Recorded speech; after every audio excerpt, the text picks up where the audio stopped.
Welcome back. Public Works and Infrastructure Minister Sihle Zikalala says progress has been made at meetings with government and British investors. He's leading a delegation aiming to secure investment and expertise from the public as well as private sectors in the UK. eNCA's Olly Barratt caught up with him during his meetings with government officials in London. This is the UK Treasury, the Finance Ministry, where the Minister of Public Works and Infrastructure has been holding one of the meetings on this tour to the United Kingdom. Minister, tell me, how are the meetings going so far? Well, our engagements are going quite well.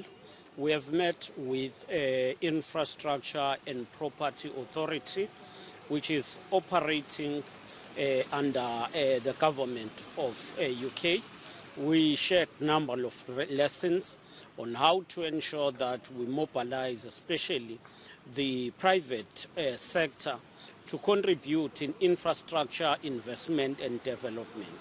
I do believe that some of the methods they use are quite good, especially when it comes to areas or projects where the government would have no money at that time, but needs services and infrastructure, and how then to get the private sector to invest in that is quite important.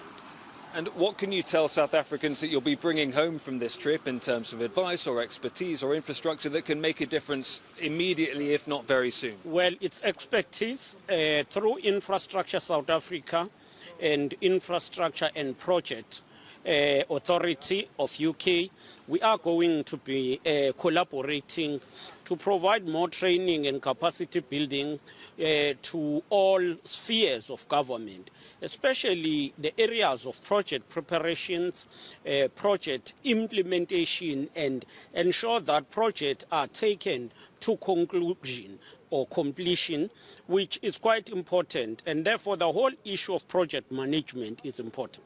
So how soon will South Africans feel the impact of what you are doing here in the UK? It is not the first time. This is the work that was started by previous minister.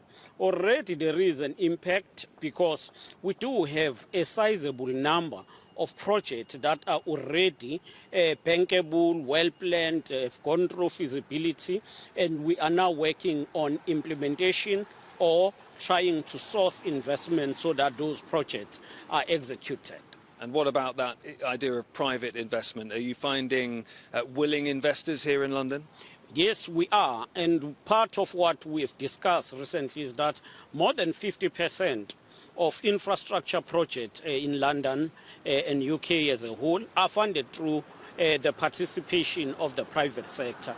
And it is something that we've been considering and we may need to implement aggressively going forward. In South Africa, it seems to some people that events like sporting events, political events, sometimes load shedding seems a bit smoother around those times. Why is that impression being created? Well, that's an impression. It is not a factual reality. You'll find that there are events that take place and they get affected by load shedding. So load shedding is not planned according to selected events, but it is something that is planned to manage the electricity crisis. But I must indicate that we are grateful on the progress we are making to address the load shedding.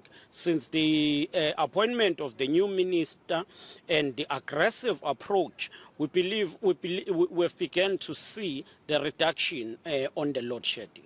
Finally, how and when will you rid ESCOM of corruption? Well, we will deal with corruption, and that is a process that is ongoing. There are a number of investigations that have taken place.